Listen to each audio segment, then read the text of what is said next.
આજે માધવપીરદાસ સ્વામી રીબડા ગુરુકુલના બધા સંતો અને મહારાજ આજે મહેમાન થઈ પધાર્યા છે અને આજે 3 ભક્તોના આશીર્વાદ દેવાના છે.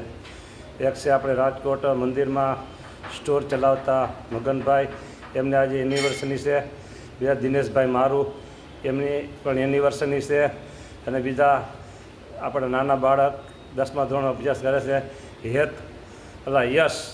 યશ વેકરિયા, એમનો પણ પ્રભુ થાળ છે. 3 ભક્તોના આશીર્વાદ આજે દેવાના છે. એના શરીર સ્વાસ્થ્ય બધાને સારા રાખજો અને યશને પરીક્ષામાં સારી સફળતા પાવજો અને શરીર સ્વાસ્થ્ય સારા અને ભજન ભક્તિમાં ખૂબ બળ મળે અને જે કાંઈ શુભ સંકલ્પ હોય બધાના એ પૂરા કરજો મહારાજ. જેના વ્યવહારિક સંકલ્પ હોય બધા પૂરા કરજો અને બધા ઉપર રાજી રહેજો.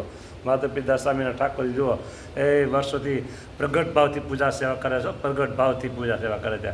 સંપ્રદાયમાં એમ કેવું હોય ને કે માધવપીરદાસ સ્વામી મોટા સદગુરુઓ બેઠા હોય તો એ માધવપીર સ્વામીનું નામ અગ્રેસર છે. સાધુતા, વિદ્વતા અને સંપ્રદાયની સેવા બધા નંબરે દરેક રીતે સ્વામીનું નામ આગળ છે. જય સ્વામિનારાયણ.